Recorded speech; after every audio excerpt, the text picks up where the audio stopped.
Okay,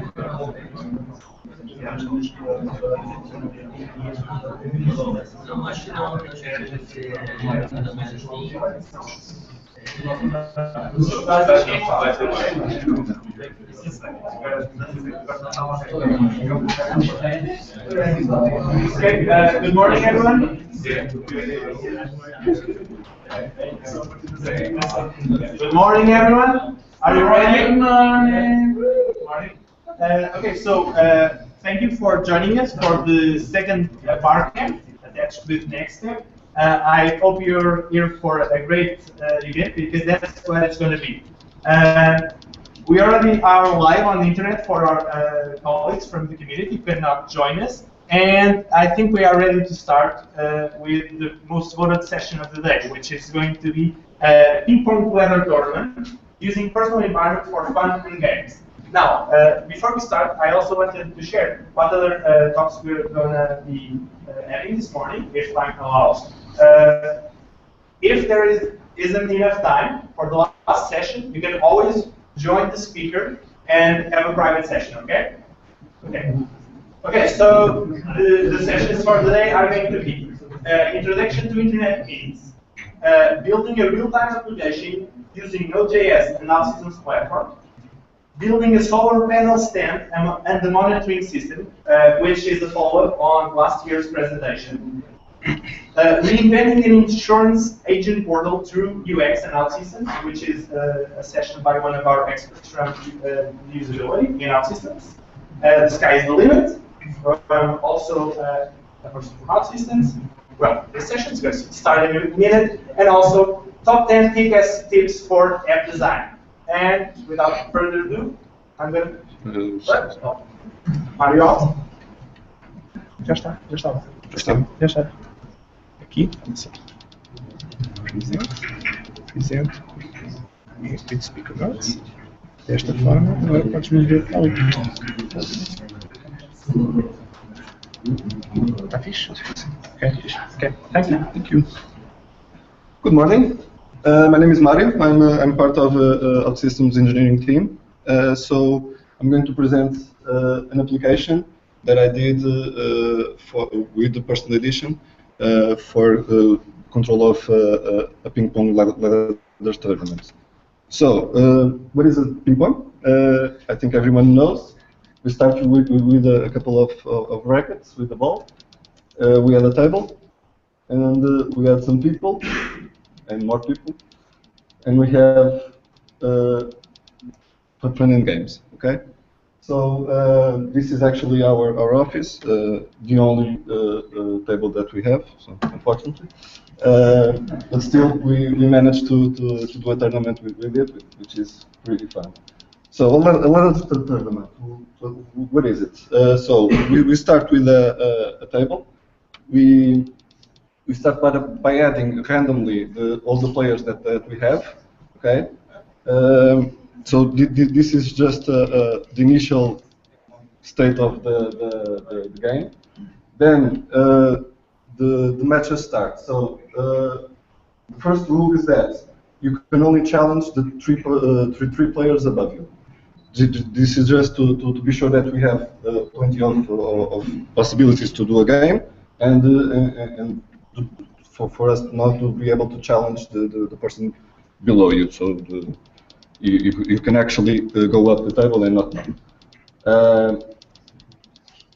Obviously, the second player can only challenge the first player.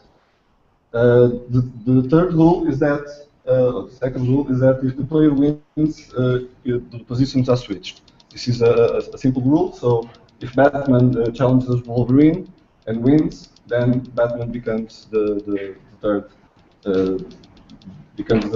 player.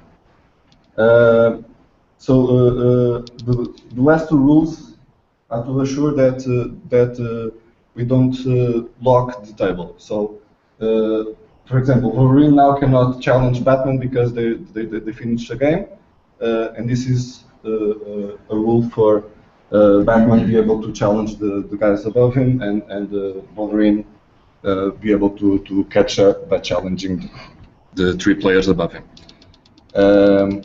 This is a fair rule, let's say.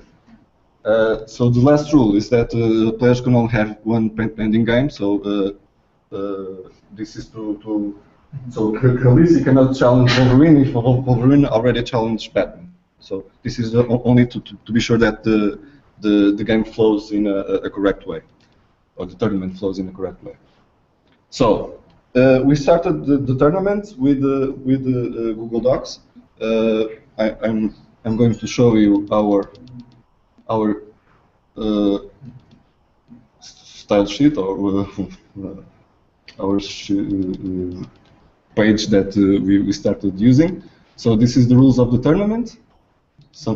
We have a couple of more rules, but anyway, this is the two groups that we created. So a lot of players. We actually created two groups to be able to play more games. And this is a list of games already finished. You can see that we have here some notes that be sure that you place the right thing in the right place. So this is really annoying. A lot of games. We have managed to work. Don't worry, the platform is going to work. I don't know if you noticed, but here we started by doing the dates in this format, but by the end the format changed. I don't know why, but anyway. And finally we have the pending games. Okay. And okay, this is I already added there, and we have a list of players. And some special rules. I give you a couple of moments. Okay. Maybe not some special rules. Anyway, so what were the procedures with this system? First, to schedule a game, you have to check in the table. You have to check who can you challenge. So the three above you. Then you have to see if that one of the players, or all of the players have pending games, which is, I'm going to show you, can be a little bit tricky. And then, when you decide, okay, I can challenge this guy because it does not have pending games, then you either go and tell the player that, okay, I challenge you, let's go. So I can simulate that. So my name is Mario, so I'm going to look for who else I can challenge. So I'm here. Okay, I can challenge these three guys. Well, one of which is a lady. I'm going to look for them. So Sarah, Jose, and Luis. Let's see if they have pending games. Okay, no, yeah, blah, blah, blah. Luis has a pending game. So Sarah and Jose, I think. Let's see again. This is annoying. Okay, Jose Caldeira and Sarah. Okay. I'll probably challenge Jose Caldeira. I think he's a little bit quick, so let's add here. Which was my group again? Damn it. Okay. Oh yeah, A. Nice. Here. Okay. A. Mario. I'll shorten my name, and Caldeira. Finally. Okay. Thank you. Then I'll going back. Okay. This was the challenge. Now I tell my colleague, okay, I challenge you. Let's play the game. So a couple of days later, we do the game. I win, of course, and then I'm going to update the table. Okay, let's go update the table. So the procedure here is you have to delete the challenge row. Okay, you finish the game. You add a row to the end of the table of finished games. Adding the result of the game and the date, and then set the score. And then if you actually win, you have to switch the table manually. Okay, so let's try to do that. So first step, delete the row. Let's do this. Now going back. Okay, where was I? Here. Okay. So I win, of course. So I'll just cut this. Whoops. Sorry, damn it. Okay, let's try to do this. Okay. Paste. Okay. And Caldeira down here. Finally.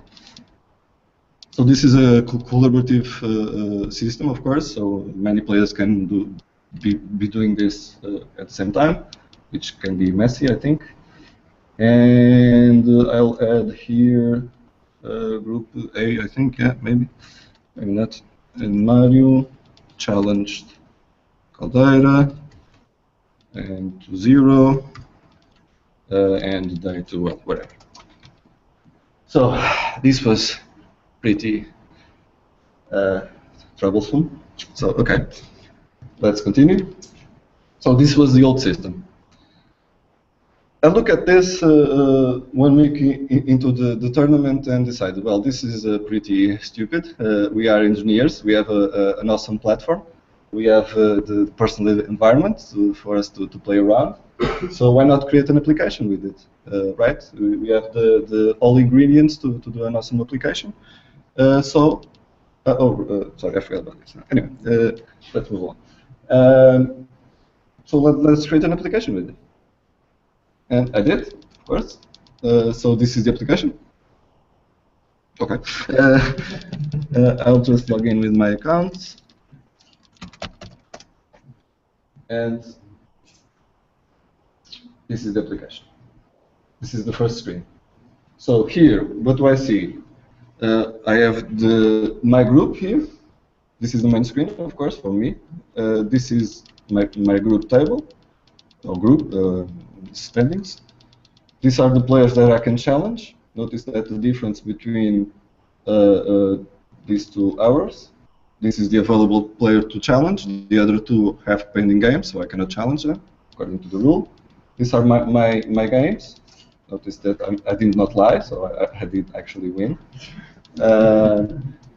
We have a lot of options here. So these are the standings of the 2 groups. So you can actually check how the game is progressing, or the tournament is progressing. This is the list of games from both groups. Okay. Well, this is not the prettiest thing in the world, but anyway, I'm not an expert on pretty fine stuff. This obviously can search the games from different players. Let's see, Lopus has a pending game. It's haven't finished anyway. This is a screen not that useful, just a list of players. I just kept this because in the old system we had something similar to this. And some play statistics. This is a new screen. I didn't show this to the guys yet. So this actually says this is ordered by number of games. So Lucio has the most games played, actually with 1 pending game. So this hot means that the player is unbeatable up until now. So we have 3 unbeatable players. Win means that the difference between won games and lost games are greater than 3. We have some more players in that position. And well, you can see that that there are some players that didn't do any games. Leon, that guy. Ricardo Miguel did not do any games. They have 1 pending game. So well, anyway. So this is the application. Pretty much it. Let's see the differences. So this is the procedure to challenge someone. I think it's pretty much easy. The first one is a bit tough. Already did that. The second one, I'll challenge someone. So the one I can challenge is Ricardo Alves. Are you sure you want to challenge? Yes, I'm sure. I challenge him. Notice that I already challenged Ricardo once and I lost. Okay. So I have a pending game with Ricardo. I can then set the score, so a couple of days later I come back and set the score. So let's set the score. Obviously I win. Yes, I won. Okay, so notice that I do not have a possible challenge now. So that's bad. Ricardo is looking at me with a funny eye. You better change that. Okay, I'll change. Don't worry. Anyway, So this is the new system. So to finish a game, you pretty much just do what I did. And we have the possibility of doing analytics to the data, which is pretty cool. As you saw, the play statistics gave me some more information that the previous system now I can did not. It was not easy to accomplish this just by looking at a list of games and pending games. Okay, so this is the application. So why personal environment? Well, first of all, it's free, of course. That's a good thing. Second, it's in the cloud, so it means that it will be available for everyone, everywhere. Okay. Not only that, you can develop it anywhere you can actually run the development environment. It's fast. I actually did this application in about 10 hours, about divided by like 3 days. And I didn't lose any time configuring anything. So the server part, obviously in the cloud, so I didn't lose anything configuring the database, the servers, the firewalls, and all that. That thing is on the cloud, which is pretty amazing. And obviously, we have the autism community, which you can ask for help and get some components, usable components, to accomplish what we want. So fun and games.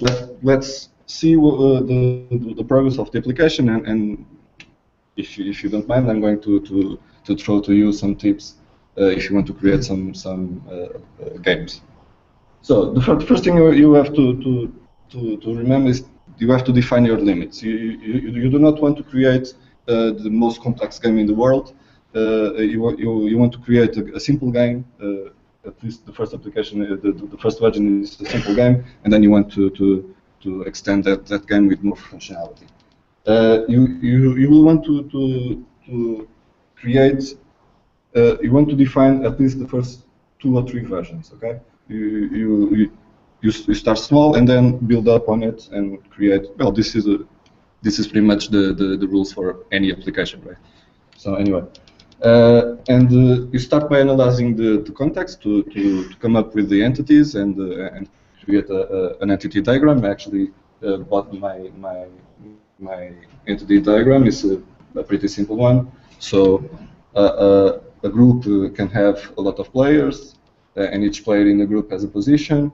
A game is a list of it has a lot of elements.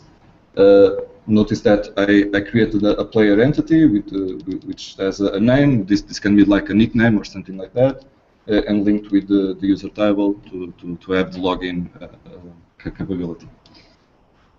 So this is my entity diagram. So once you collected all the information about the context and you have a plan for the game, you want to create your first screens. And I did this with only IntelliWarp, so I just drag and drop the entities into my flow and created like the first few screens to manage to control the game. I actually kept some of those screens to be able to respond in a fast way to bugs. So I already did this once with a bug. We detected a bug in the application.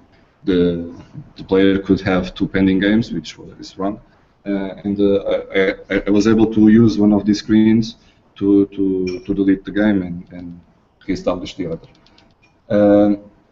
So don't be afraid of change. Of course, you will not be able to create your application in the first try. So it's relatively easy to change the applications in your development environment. So do that and don't worry. The guys will understand. The players will understand. But if you know the players, maybe not. Take advantage of your user's application. This is an application that is not that visible in the personal environment. You will not see an icon saying user's application in your environment, but the application is there, and take advantage of it. Create roles to be able to do a lot of stuff hidden from the rest of the players. One of the roles I created is the manager role. So with the manager role, I can actually manipulate the tournament, which I'm going to do because of this game that I cheated. Once you have like the first few screens, you want to create your first version of the application, a simple one. This is actually my first version. Well, maybe not the player statistics, but anyway, this is actually my first version. You did notice that I could set the score, and actually my opponent could actually also set the score. So that there is no synchronization between the two players. This is only a simplification of the problem. We all know each other, so we know that we will not cheat in that. You want to hide stuff from players, to be able to create new screens as the application is running. You want to hide those screens to test them, so the players will not be able to see the screens until you actually finish the screens. And be prepared to receive a lot of feedback, good and bad, of course. Bugs are pretty common. I had one in my application so far. And one funny thing is everyone has opinions about the application. So remember your limits, know what you want to do, and you can collect the ideas and put it on paper, but know your limits, establish sooner than later the versions of your application, and then build upon it.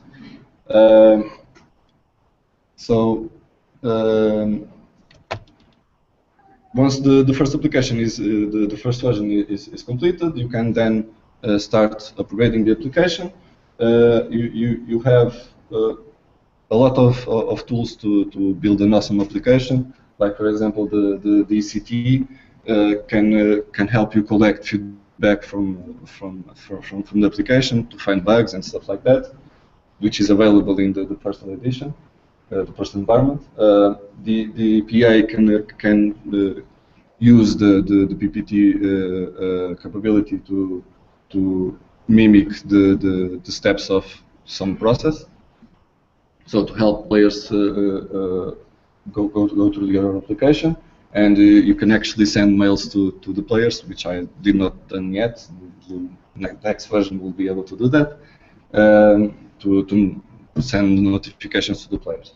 And the Forge, of course, the Forge again, you can share your application. You can get a lot of useful comments and components to create an awesome application. So this is basically it. I'm just going to show you the hidden screens that I created to manage the application. So I'm going to undo my game, or my bad game with Ricardo. So I'm going to log in with my accounts.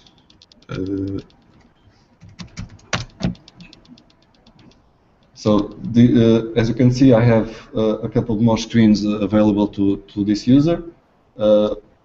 One of which is this one. So I placed here the banner saying, "Be careful with this. This will mess with the tournament." So here is my game with Ricardo. I'm going to delete it. So this since this is a table-based system, I can do this without problem. That it will not mess the overall games. So I'll change my position with Ricardo. So I'm in position 4, actually, in Group A, and Ricardo.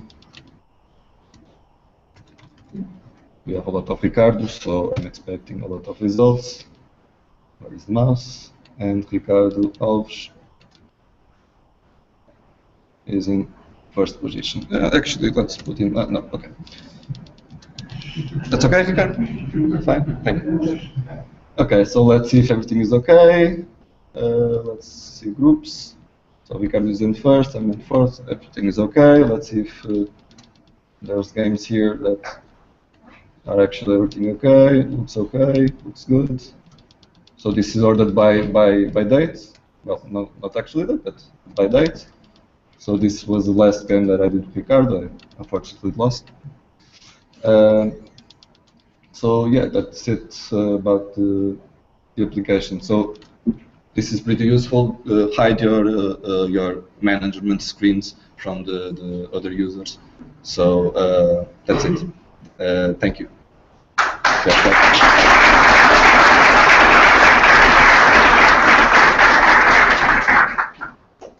Questions? No?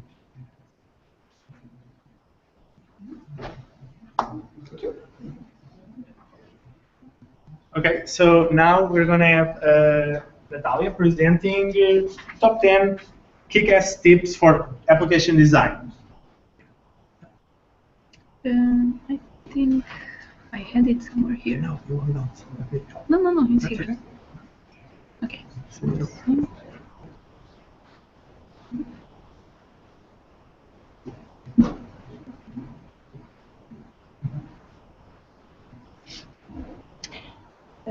Hello, my name is Natalia. I'm a designer at R&D in OutSystems, and I want to make a very fast presentation about top 10 kick-ass tips for app design. It will cover a little bit of visual design, a little bit of usability, a little bit of everything, and I hope it will help you to later design better applications.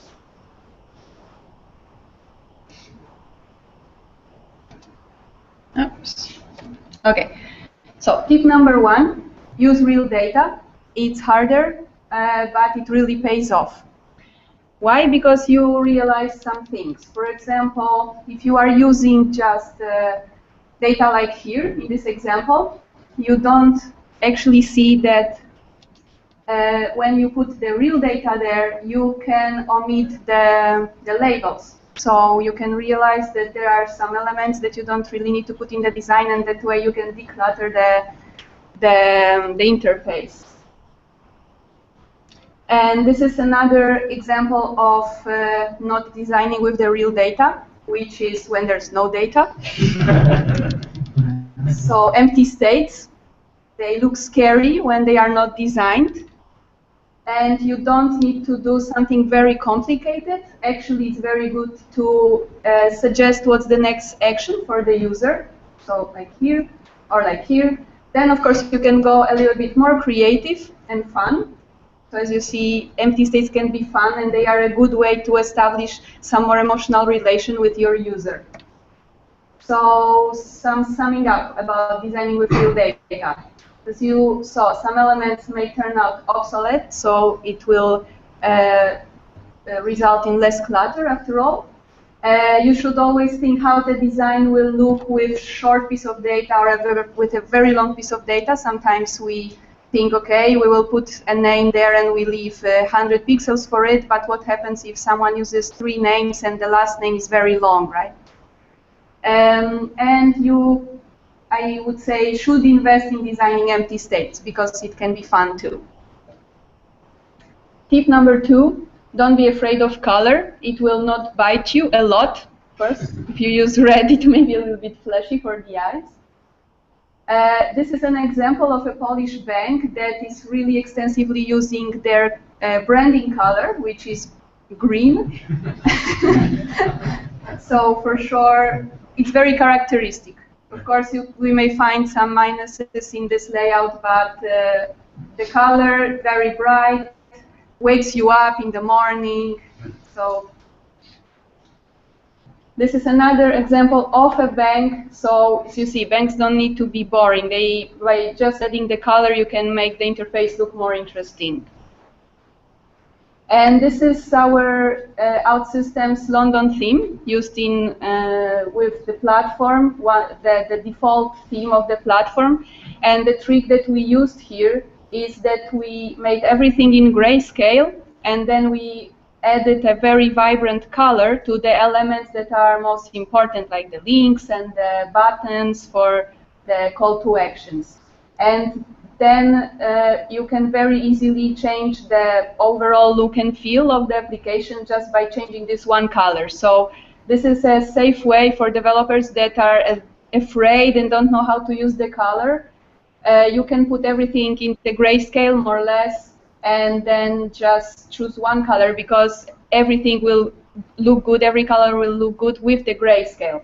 Except for yellow, well, it will look good, but it will not be very visible, because it will not make enough contrast with white, which, well, if you put it on black, it will, but usually the screens are mostly white, so then it will be a bit hard to spot a yellow button there on a white background. So how to choose colors? You can use this technique of grayscale and wine vibrant color. You can get palettes from, and there's plenty of pages where you can actually create your own palette, so you just put there one color and it gives you all the possible combinations. The two I chose here are pretty famous and easy to use, so it's Color Lovers and Color Scheme Designer. And then, of course, you can learn more about color theory, and you can start from Wikipedia. Tip number 3, go visual. As you probably heard 1,000 times, one image is worth 1,000 words. And it's not only restricted to websites. I mean, we can already use, and many applications already use, a lot of images and illustrations in applications. For example, Yahoo, they made a weather application that is showing the actual weather in your location by showing you a photo of that place, and that photo is taken from Flickr. So they have a big database of images. You can put the image, your photo there yourself, and if you put the hashtag, later it can be used in the application. And it's really cool because it gives you the proximity of the location that you are actually in. You see something that you actually can see somewhere around you, and with the proper weather. So if it's cloudy, it will show you a cloudy photo. If it's sunny, it will show you the same photo or slightly different, whatever it will find, but with sunny weather. And then the trick that they use is that they always have the photo there, but they blur it to put more information. It's another trick, blurring the photo, and then it actually becomes a really nice background for other elements of the interface. Then you can, even if your application is one of those, as you may think, boring or bank or something like that, when you don't have a designer, or when you just cannot put a photo anywhere inside, you can always put something more interesting on the login screen, and an illustration or a photo. And this is an example from our factory, from OutSystems. Lusitania, which is a company of insurance. So again, something that you may think is boring, but you can also put photo there on the main screen, on the first screen, on the dashboard, and it will give completely different look and feel to the application, and probably will make the user smile when he first sees it. Another example from OutSystems, which we are working on. It was one of the My Fridays projects, so made in our free time. We already have a previewing device that shows you your application inside a device, a mobile device or on a desktop. And then we thought, why not add some reality behind it? So usually people have some kind of background when they are looking at their mobile. So why not put actually a photo behind, a photo that has color, either more or less like outdoors or indoors or the office background inside. So we are giving a little bit of realism to this application. So where to get some images for free? There again are some pages where you can use their images for whatever you want, for commercial and commercial, without any payment. Then you can go to Creative Commons page, and they have a search that searches for images that are free to use, completely free to use. You can also use Google search. They have advanced options. You can go and check there also images that are released for commercial reuse, even with modifications. So again, you can do whatever you want with them. And also, the stock photo banks release freebies regularly.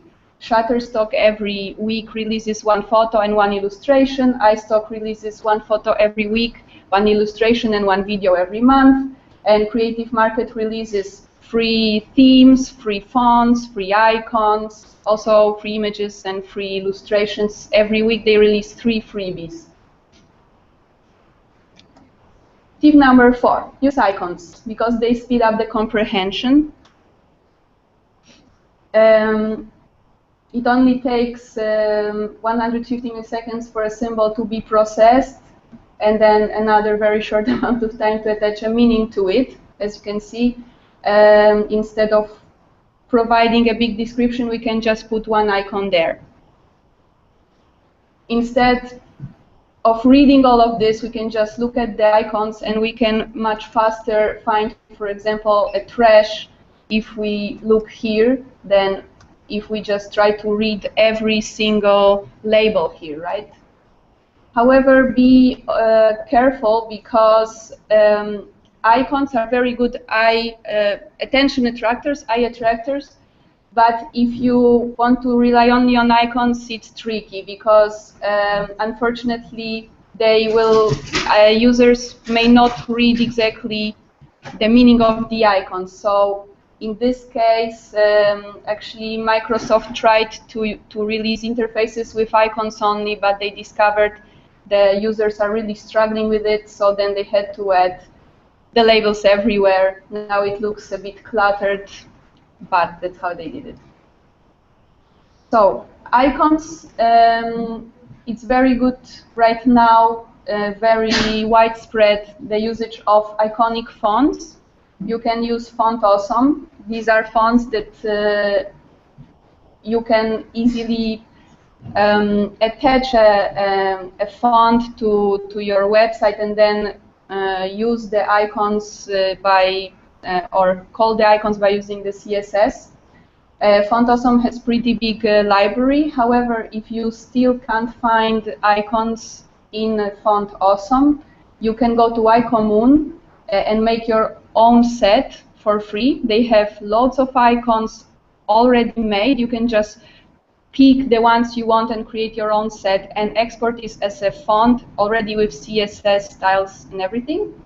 You can also import their icons in vector formats and also then export as font, or you can join your icons with the icons that they provide. Very, very cool service. And then if you are not going to use iconic fonts and you just want some icons for free, you can go to Icon Finder or Icon Monster, or also iCommune. As I mentioned, they have really a big library of free icons. Tip number 5, write for clarity, because text is a big part of the user interface. So instead of writing this, of providing something like this, which really you don't explain anything, what's happening there, are you submitting to what? The name, should you put the name of the company, of a person, or what? You can just add a couple of, and then of course when you submit, you have a really weird feedback message appearing, so you should not do that. Instead, you should just add a little bit more of copy and everything becomes really clear. You want the company name, and then you want to save this customer, so you already know this is going to put it on the list of the customers, right? So customers list, and instead of record save, we can just repeat that the customer with this name was saved successfully. This is the correct way. So how to write for clarity in your interface? You should always remember that the user will ask these 3 questions. What is this? What is this that I'm clicking? What is this that I need to fill in? Then what will happen if I click it? So you will, in the label of the button, you will already provide the information of what will happen, right? Like we had save customer instead of just submit. And then always provide feedback about what just happened. Tip number 6, embrace the white space, let it breathe. Usually developers are really afraid of leaving too much empty space around, but actually white space makes the element more prominent. So if you want to drag attention of the user to an element, you should leave a bit more empty space around it, and then immediately it will pop up. And remember that mobile needs more space because of touch. And you may ask, okay, how much space? How big should be the buttons? It depends on who you want to listen to, because, for example, Apple, it seems like Apple users have bigger fingers than Windows, because they as far as I remember, the minimum target that Apple recommends is around 44 pixels, while for Windows it's 30 pixels, but it can also be 20 pixels if it's only the width. And it depends. There are no across industry specifications for everything, for all the devices and for all the players on the market. They just haven't decided on that yet. And another thing that you actually should consider is not counting in pixels but in physical measurements like millimeters, because now with Retina the resolution of the screens start to become different, so 40 pixels on one screen may be very small on the other. And here an example of using of white space in forms. It's much more pleasant to fill in the form on the right, and the form is much longer, but they don't put everything on one screen. They made 3 tabs so that the filling in the form is less painful. So about space engineering. People actually do scroll, so don't save the space obsessively. I don't also want you to think that, oh, you can put it really very spacious, but you don't have to put everything almost touching itself. Then remember about touch targets in mobile. You can break long forms into step-by-step. People are already used to that. And it's also about the typography, the white space. You should try to make the line height in the text, in the paragraph of a text, or the space above the title and below the title. You should remember that it's important to keep it in balance. And if you want to try out how to keep it in balance, you can check the interactive guide to web typography. I hope later we can, well, I don't know yet how, but we will put this in this presentation online so that you can click all the links. Tip number 7, group related info into clusters of information. It's also much easier to see the options or any information that you have when it's actually grouped, and it makes more sense. Here, it would be hard for us to discover exactly what each of those icons mean. But when it's grouped, we can already make a sense out of it. And here are some examples of groupings. What to group? Things that have the same, which make sense together, which are from the same family, like the social icons, the options on your account, the addition actions for the email, for example. And as you see here, there are various ways, visual ways of grouping elements. One is proximity, using the same style. For example, for the social icons, everything is round. Then you can just put a list and then put bars in between to create like categorization for each of the action. You can put them on the same background, like in the lower examples. You can just give them the same styling, and then everyone will understand that this belongs to the same group. So group can be done by spacing, add white space around it. You can put bars, you can put different background, different color. Tip number 8, keep it consistent. It's easier when you also keep it simple. So trying to simplify things will immediately be a one step forward consistency.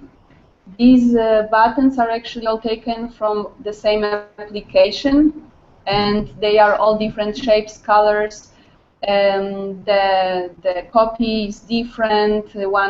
Some of them have icons, others don't. How to keep consistency? First, simplify. Then, if you are using good practices in CSS, it will help you a lot.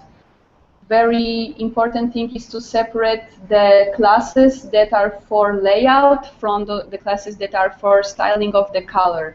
So the classes that tell you where the elements are placed and what's the positioning of each div among other divs should be written in one part of the classes, while things like the buttons are all red and they have a rounded corner of 5 millimeters and they are using this font, then font is of this size and of this font weight.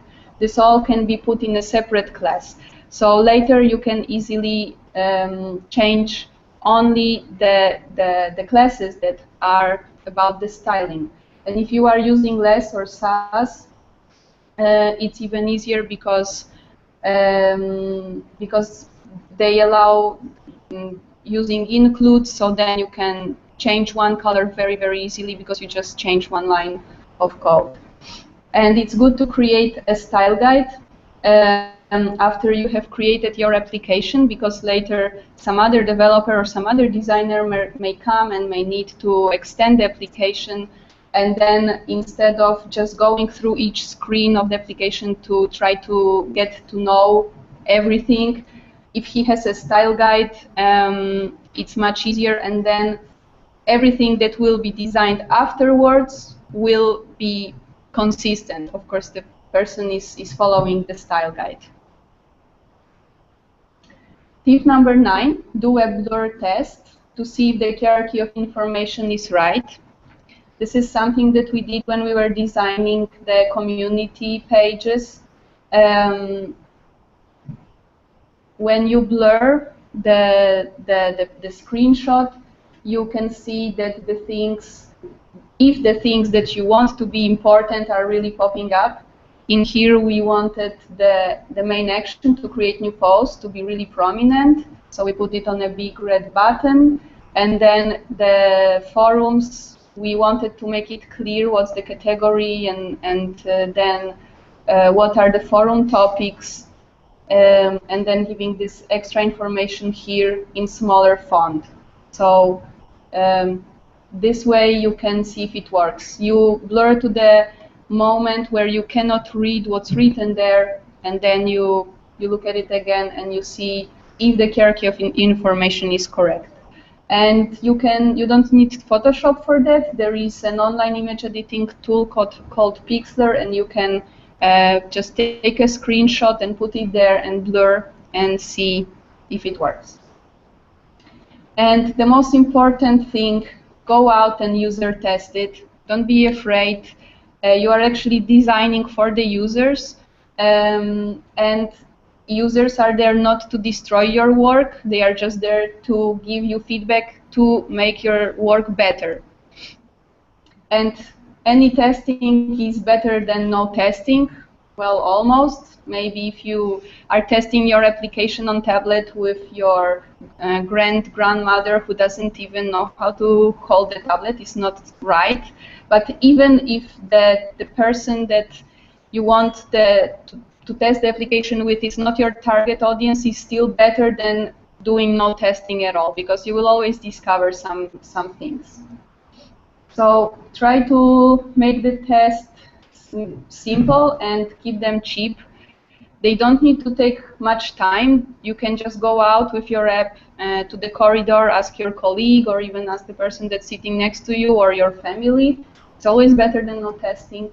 You should start as fast as possible when you start developing, even if you don't have the application finished. Just try, because you already have put there one feature, you can already test it. You can always explain to the user that it's not finished yet, but still, tell me what you think about it. And you should engage your team.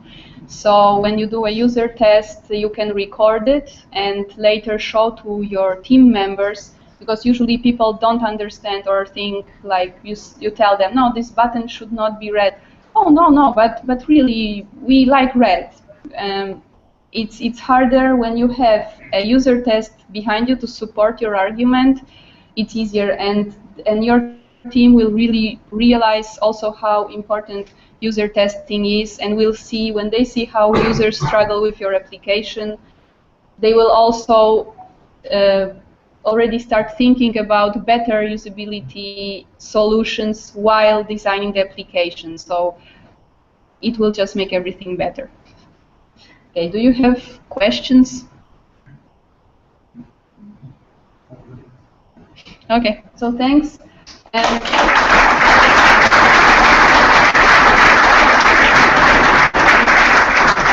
And thanks to Margarida and Rodrigo from OutSystems, because I used also their materials to prepare this presentation. Okay, thank you, Natalia. I propose that we do a small break, just to enjoy the sites for a minute while we prepare the next presentation. So just go up, there's a room over here, just enjoy it for a bit. Okay, see you in a bit. Please don't leave. Did I take a long time? Yeah? Mas enfim, eu boto no computador.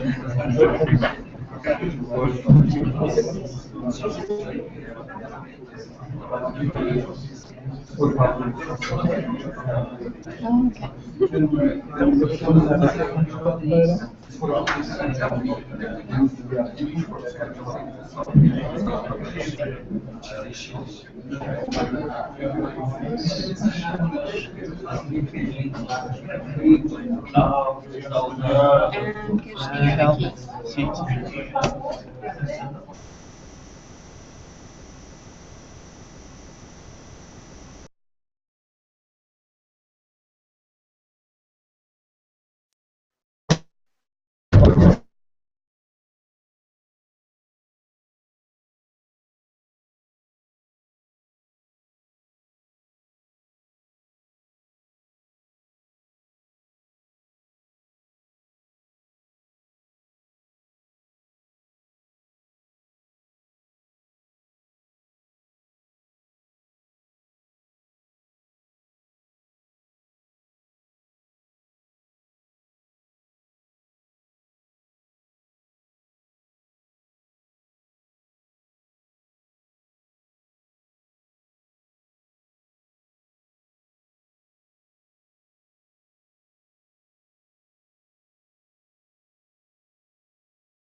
This is going to work.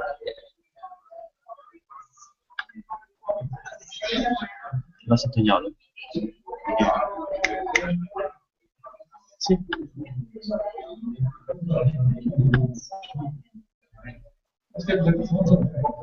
One, two.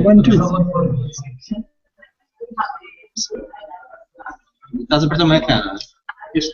Está tudo bem? Está, estamos a apertar este. Esse. Aquele. Pode ser para ali. Agora, onde é que está a tua atenção? Aqui. Podemos fazer mirra? Sim, melhor. Podemos fazer mirra? Vamos fazer mirroring a seguir. Não. É para ficar ali. Só que eu vou ter que meter mais atrás. Então passa só o ecrã para lá. Passa só este browser.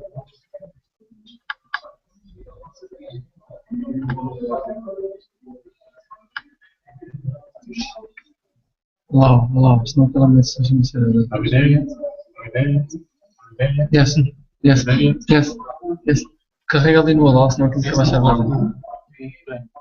Deixa lá. Espero que a internet funcione. Está a funcionar. Só que tenho uma rede de adocas.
Este. Não fizeste,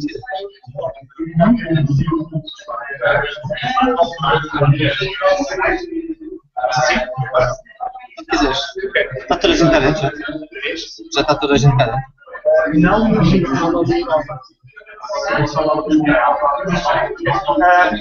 Okay, everyone. Let's continue with our session. So I ask you guys to calm down for a bit.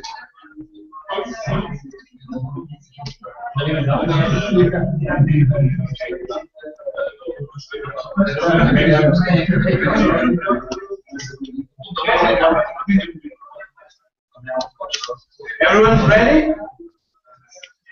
Okay, I need a yes or no. Yeah.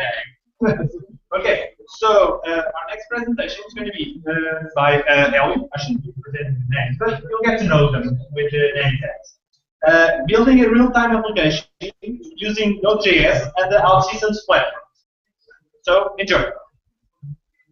Well, thank you guys for coming. This is going to be, I think, the most interactive presentation this morning. I'm Ellie Dolores from R&D at OutSystems. I'm one of the guys actually that built the OutSystems platform. On this presentation, there's a story behind it. I had a component on the forge that was called chat. That component was being used by one client that was enjoying it, but at the same time it had mixed feelings because a lot of Ajax refreshes, so the page was page load was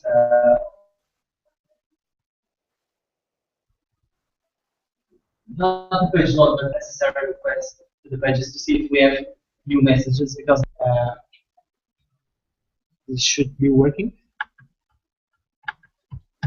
Okay, because the web in our page is kind of done. We have to make a request to see if we have new information. Okay, we are not notified on the client, at least if you're using it like everyone. Okay, and this is kind of the same thing as we are driving a car and children are asking if we have new information. We have new information. We have new information, and if you get the message, then the request will bring information. Okay, and this is kind of a big thing, but not for our days, okay? Because it is slow. It does a lot of unnecessary requests to server. It overloads the server. It's heavy. Lots of information passing because Ajax is kind of a live request. But it has a lot of information passing, like the state of the page, which has lots of unnecessary information.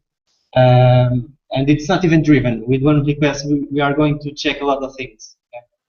Probably if we have new messages, if we have new contacts. With the same request, we are doing lots of different things. So, what is the real-time application?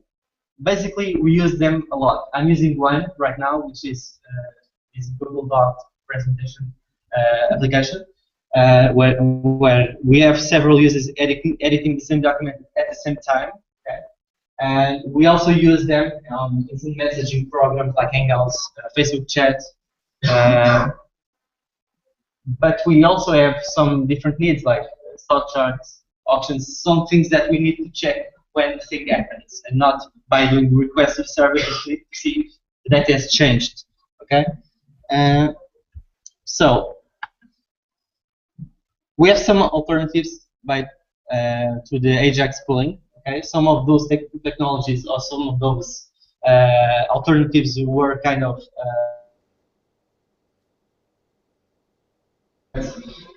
they were completely obfuscated by the HTML WebSockets that came around recently. Not so recently, but we are not using them as much as we should, at least for now. It has support for most of the browsers, most of the most important browsers.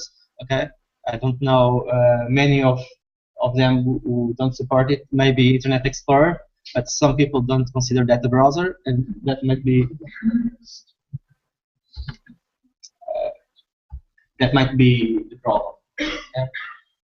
Well, what I'm going to show you is not. It is an advanced integration. Okay, it's heavy JavaScript. It has a lot of communication between the browser and the server with JavaScript. Okay? It's not a thing that you can do with the platform with the built-in actions. Okay, this is a point of view when we can use the platform as a backend to our applications to create fast backend so that my mobile application or web browser-based application can interact with the server just to get the data, and then it kind of handles the data and show them to the user. And those communications between the server and the user are made by JavaScript actions, kind of messaging between the browser and the server when it has new messages on the server. So, as I said, we are using the platform only for the backend, but also for the applications. In my example, which was the chat, I'm using the platform as is to construct a website. Okay, and the chat pops out on the page, pops in on the page. Okay, it's not completely done with the platform, but it also integrates with the platform. The users we are seeing in the chat are the users of the platform, are users from our database. Okay? We have to do some magic on the server to cross the data and have the real-time data flowing from the website to the server through something we have to put here. I'm going to show you. So on the regular HTTP port, I'm using the application server. In this case, is the IIS and the OutSystems platform serving the pages. And we have a new component here called nodes to interact with the user in the real-time communications. Okay, I have some examples here that use real-time. Some of those use different parts for these communications. Some of them now use the regular AT parts, but those kind of communications are different. Okay? I'm going to show you further. So, but we have a problem here that between the nodes server and the OutSystems platform, and we're going to make it simple. Okay, by using REST, it's the most easy way to get information from the server and to the node server. And I'm going to start this demo, okay, with the example now turned to use the real-time instead of the auto-refresh that we had on the previous version. So, what happens when we send a message to another person? Okay? I'm going to start by an example. So I'm on my laptop. I've sent a message to Node because it's a real-time communication. Node immediately redirects that message to all the contacts that will receive that message and all the chats, and simply log the message to the server, so that when I open the chat on this example, I will get all the messages that are on the server. Okay. When I open a chat, I will get the message and I'll broadcast the chat history to the end user. Okay. Those communications are very lightweight, so this is a very fast communication. So I think it's a demo now. Right. I'm going to exit full screen. I'm going to open a simple application like the directory application. I'm going to log in with my user.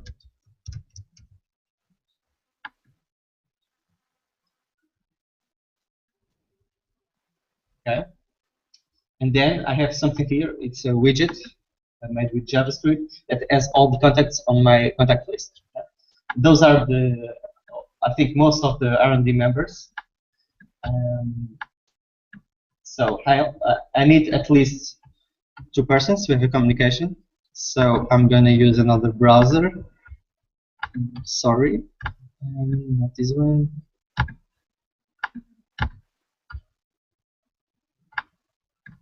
And I'll log out on this.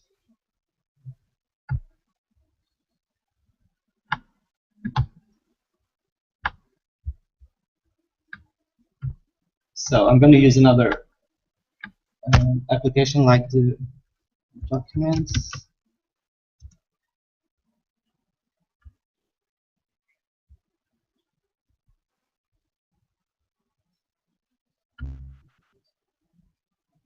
It's going to take some time. Just the first load of the application. I just restarted my computer.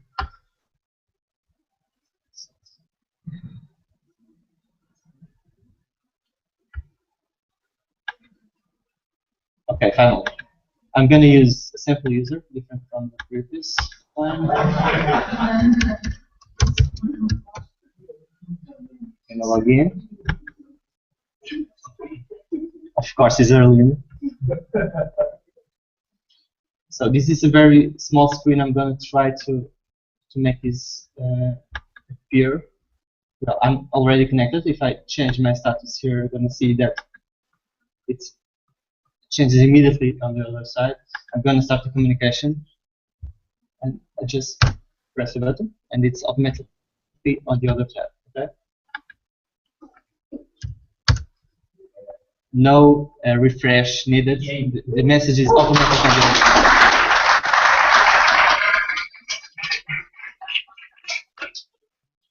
So this is very cool, but it would be awesome if someone can join me. I will try to so that the vid is already there.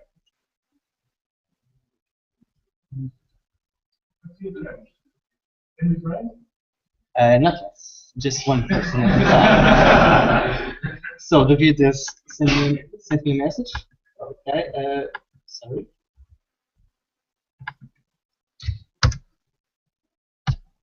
This is happening. So the cool thing is that the vid is using a mobile application that's called Chat. I'm gonna try it too, but on the browser, so that you can all see. But because I'm not sure you can all do the same thing, because I'm limited on IP addresses.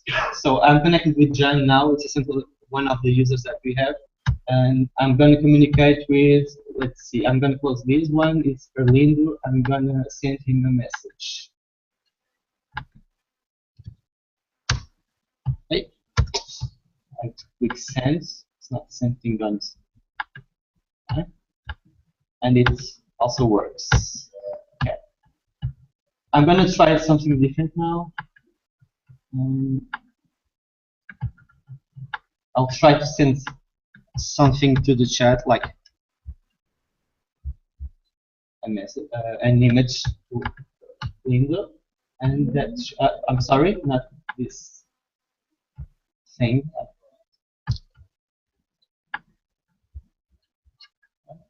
Okay. No, and it's immediate too. Okay, I've sent a binary.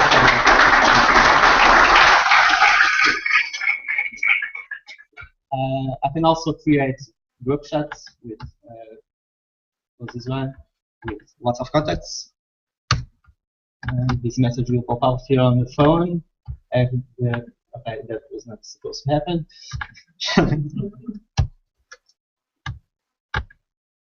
Okay. And now it's the fun part. I will try to have a conversation with you all. If you have to connect to a different network. I'm sharing you this network called real-time chat. The password is out systems. You can choose between you can log in with a random contacts using the link below. The URL is this one. Okay.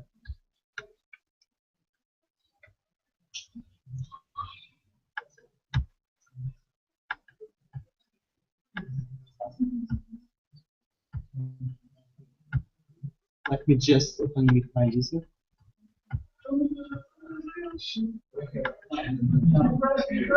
F1? Sorry.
Acho que precisa. Sabes mostrar. Oh, David, como é que se. Ok. Isto.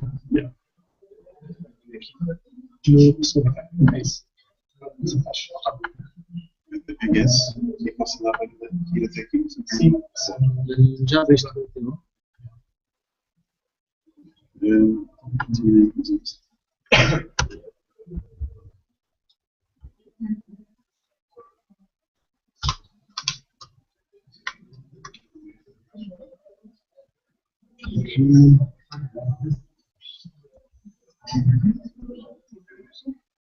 Okay, we're not quite sure about the sound on the other hand, but we might be okay. Okay, thank you. Hello, guys. So, are you enjoying BarCamp? Yes. Okay, so I bring you another fun topic, which is insurances. Brighten up your day. Okay. Actually, it's not that boring. You'll see. So the first thing I have to tell you about is a bit about the insurance market. Great way to open the presentation, if I can. Okay. Okay, so a word about the insurance industry. It's having some tough times. The last few years there's a crisis, so that means, short story, is there's less new stuff, which means there's a lot more competition for stuff, which means there's a pressure to drop prices, which means the insurance companies are not happy. Okay, so there's a pressure on prices, and they want to shift this pressure to services. And one of the ways they do that is working on their agents portal. Okay, so this is the portal they've had for the last few years. It's not perfect. That's the user speaking. It has a lot of performance issues, usability issues. They ran a survey a couple years back where they were rated a little below what they wanted. So they knew that there was an improvement margin ahead. So for example, they tried to fix the performance, but one of the things they did was add more filters whenever you wanted to search something. And if you know database indexes, you'll know that it will be faster, but every time the user wants to search for anything, it has to ulterior filter. So they added performance and they removed actually or they degraded the user experience. So some more to do there, but they were really ready. They were really ready for a change. Okay, they were looking. They were trying to break with the past and come up with something new, and they were figuring out exactly what they needed to do. So there were two possible paths. The first one went with their usual design agency, where they would just do a redesign over the portal, and that would be it. But we were talking to them about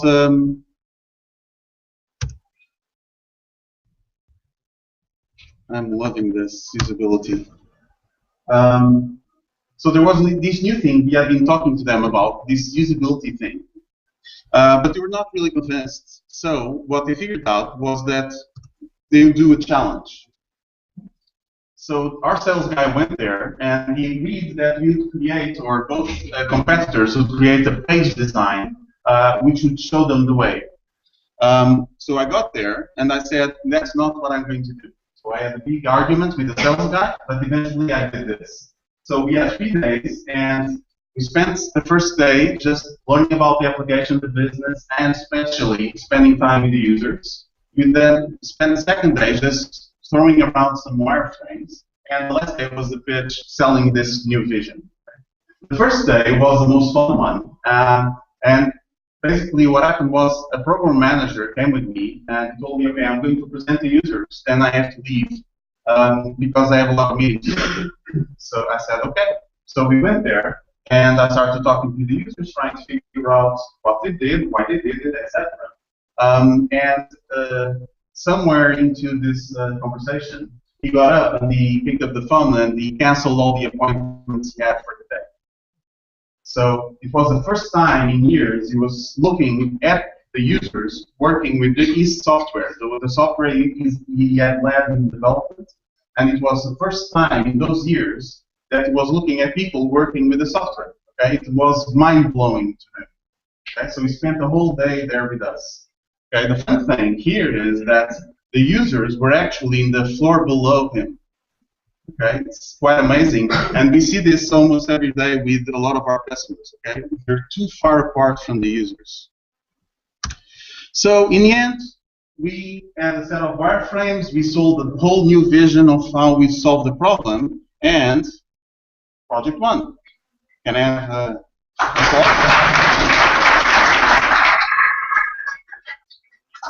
you were not sure that it was going to be one, right? Okay, so there you go, sales guy. Okay, so then moving on. So the first lesson here is projects can be won using black and white. Okay, as long as you have a rich context in terms of business, in terms of what the users are doing, and just based on your experience, you can sell a vision through black and white that will convince customers.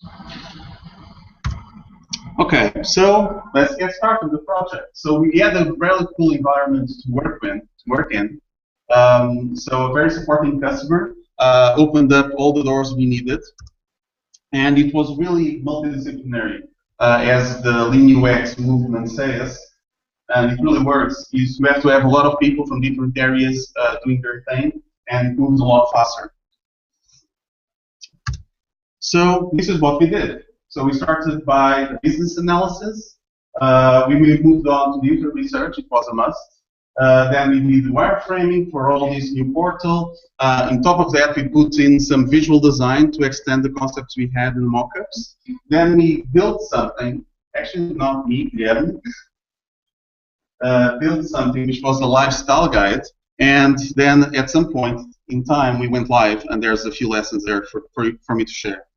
So the first thing is just learning the business flows. Okay, we spent about 1 week doing this. And essentially, we want to make sure that we have a shared understanding with the customers on exactly what we're trying to fix.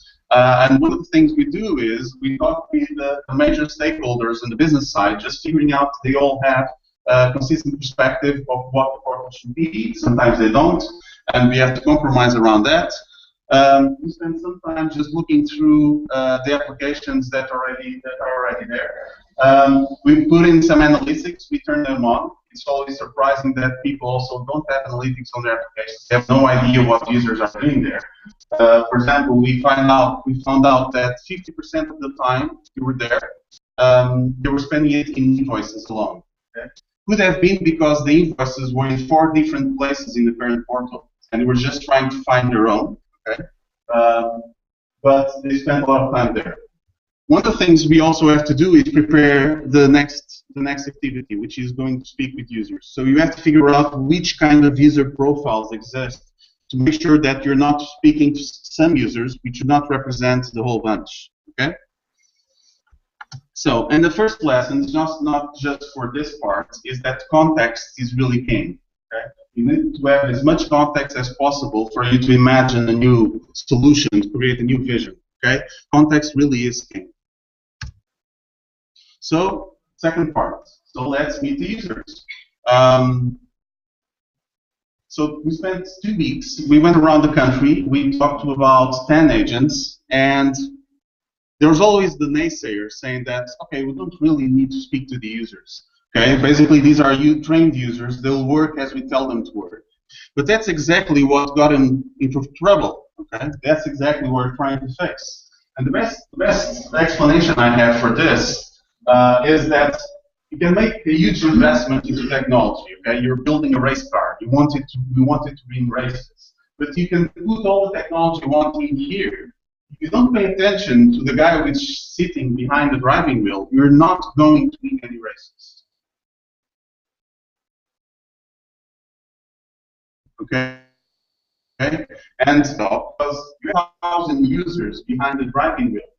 Okay, how do you know that they're all able to win races? It's a tough problem, and the only way you can do this is by going to the users. So, as I was talking about, so you need to identify the different user profiles you have. Okay, just to make sure you're not skewed in any way on the vision they're selling you of how they work. you need to talk to at least 2 users from each user profile to make sure for exactly the same reason. You don't want the view of one person skewing your idea of what needs to be done.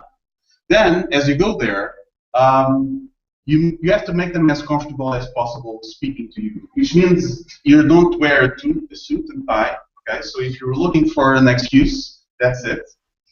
That's actually the one I use. So don't take a committee. Okay, do the visits which worked best were the ones that we were really few, just 2, maximum of 3 people. It gets a lot very intimidating if you have a large committee. And it really helps if you bring someone they already trust. Okay, it just opens up the channel and you just start drilling.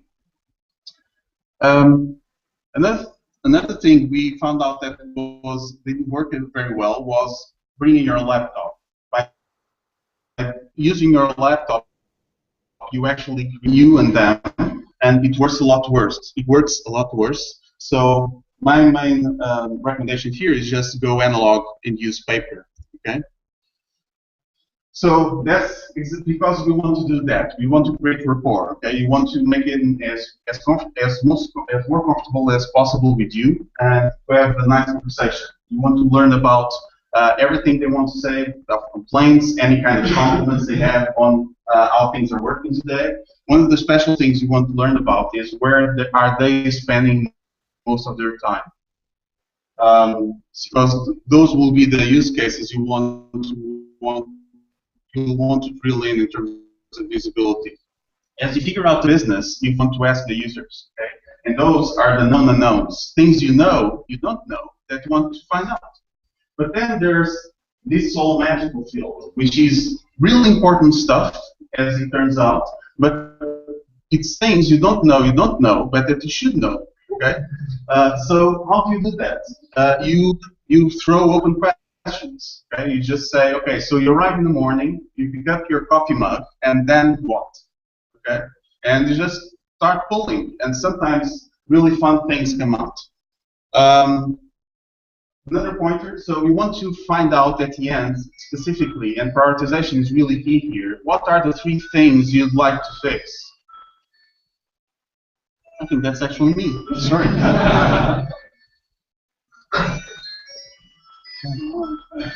What are the chances?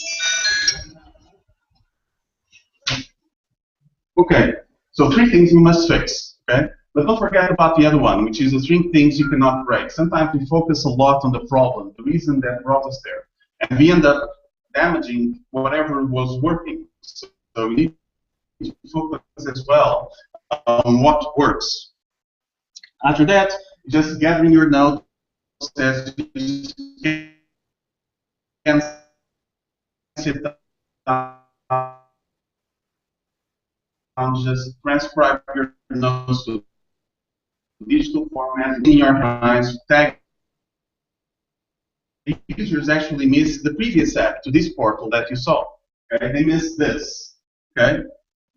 This is one of the big differences in terms of visibility as you go from the internet to the enterprise. Okay? The internet is all about simplicity, getting the user's attention in those first 3 seconds. As you go into the enterprise, users start valuing something different, which is efficiency. Okay? They're comfortable with the application, they already know it, they spend 8 hours in front of it. So they're not troubled by all this information. They just want to be as efficient as possible to get it out of the way. So this is a key difference between internet users and enterprise users. So the conclusions we got from all these users was that we really need to simplify navigation. I don't know if you remember, but we had huge amounts of navigation all around in that first portal. The access to information needed to be a lot easier. We needed to reorganize how information was presented in the main pages. Invoice managers, that's where they spend 50% of their time, and they wanted to have a better overview of what was happening in their business. So another lesson here. As you start listening to the users, they're going to tell you exactly what they need to do a better job. Which usually means that they need more access to data from the company. Okay? Having more access to the data of the company actually means that the company will have to open its doors and be more transparent.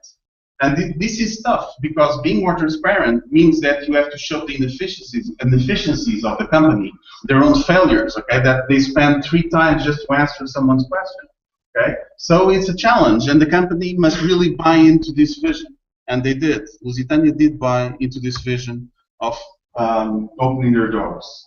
So we get to the fun part, wireframing. Okay, so we can also call it daydreaming. We spent about 3 weeks doing this, and we used our preferred tool, which is Balsamic, okay, for that black and white screens. And we also used InVision, which is something you can drop images on and create navigation, and you can test out all the experience right using wireframes, which is exactly what we did. We picked the Balsamic mockups, and we took them to the users, and we did usability testing. So where would you find that? Where would you find this? And just found out what worked and what didn't. So we did build around those 3 weeks around 30 mockups. The first word idea I want to leave here is that as you're doing the previous phases, you're talking to business, you're talking to stakeholders, you're talking to the users, stuff will start to bubble up in your head. Okay? We could do this or could do that. So write them down and put in your notes, and be sure that you can recycle them later. Okay? It's all about organization, prioritization. So the organization is key. The rich context that you have by this time is amazing. Okay? And it will help you a lot to develop a new vision of what the application will be. So I'm very much in favor that whomever does the previous phases has to be here involved directly on this. One thing that works wonders for me as well is just sketching and trying to figure out solutions, and then move to the wireframes. And the information architecture starts building up as you start drilling on some of the main pages, stuff like that. The last point here is that it's really an iterative process. So you build stuff, you test it out with your team, you test it out with the customer, you come back, and just of doing this wireframes is that you fail fast. Okay, you put it in front of them, it doesn't work, and you come back half an hour later with something new. Okay, the platform is still not able to do that, but it's just a few years short. Okay, so this is it. This is what we built. Okay, it's no longer like a very basic low fidelity mockup. It's slightly more advanced. But it has everything we need to figure out exactly what the application could be. So just drilling on some of the details of what we did. My battery is low. Okay, just to put someone on edge. Okay.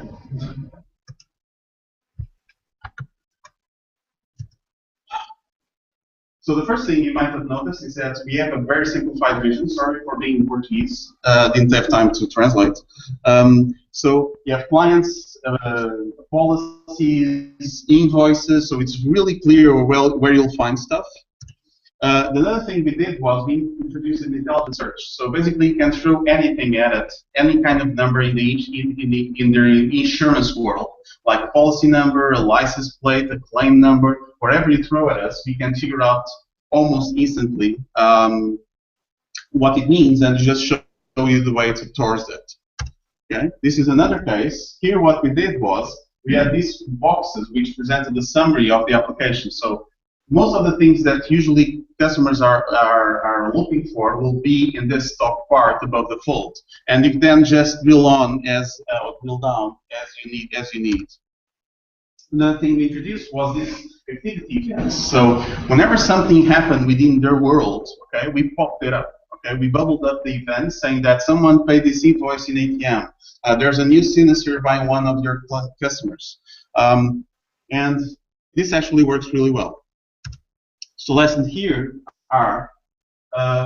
is that the mockups are a really powerful change management tool. So we can pick up these mockups and go around the company as we did and talk to the directors and say that this is our vision of what's going to happen in a few months' time. Okay, and they can really get it. Right? They understand exactly what that means, and they can react to it. So we can put the organization moving just by having a very clear picture of where the organization is headed. So It's a great way for you to handle change, which is also always difficult, because basically you're defeating the unknown. Okay. Okay. Next, visual design. It still took around 3 weeks. It's not easy. It's also a very visible portal. So, and they wanted to do something extremely nice. So we started from the mock-ups, and we wanted to have something serious yet beautiful, and we came up with this. Okay, with a lot of iterations in between. Usability is still there, so we have very established iconography. You get in the events with what you get in the cards. Each major area has its own color, so it's very recognizable. So another scenario for the other page, we go to this. Okay, so it's really a breath of fresh air. Okay, so this is, remember, is an insurances portal. So, but nothing boring about it. You don't have to be boring, like Natalia showed you. Okay, and it's really also key. Okay, it's not just a nice to have. It's key to the user adoption. So as users see that, they want to jump in. Okay, and they jump in, and that's when usability really kicks in. Okay, you pull them over using the visual design, using pretty things, and then as you're there, you have all those usability improvements, and they just can't get enough. And I'm not making this stuff up, because we had a rollout just a few weeks ago, and we had, according to the customer, 100% of positive feedback, which is mind-blowing, I think. Thank you. By the way, it's not just me, it's a set of people also in the room. And we get to the lifestyle guide. So the Lean UX movement starts by saying that one of the problems designers have is that they go there, they do that, they do all this, they create a grand vision, okay? They present it, everyone claps at the end, they're really excited, and nothing happens. Okay? That. So this is the way that we can put our foot in the door, using a lifestyle guide. So we know that style guides are really important in terms of consistency, like Natalia told us. Something that works even better is a lifestyle guide, because style guides are usually like a document and they get forgotten along the time. And lifestyle guide actually makes development easier, because it gives snippets of code of how you do that and how you do this. So developers like it. Actually, in our systems, we have a new concept, which is the living style guide, because we don't copy-paste code, we just drag and drop it. Okay? It's an amazing feature of the platform, where you can build stuff, put it into a web block, you create a placeholder, and all the code is hidden away. Okay? The developers, the only thing they need to do is drag and drop and fill in the spaces. Okay? Really powerful to ensure your consistency and overall look and feel of the application. But you still have to worry about it, because it's really hard to damage if people just start putting CSS around the application. It destroys the concept. So really powerful. You still need to make it work. So, and that's the message here. So the lifestyle guide really puts your foot in the door and makes sure that you just don't leave and they don't do anything about it. Okay? You start the development, you show them the application running, and then it's just putting in the data and all the business logic, which is easier said than done. But it really works to jumpstart the development. And we go to the go live. Okay, so the development was really fast, and we're here. And for that, I like to start by talking about something called the law of unintended consequences.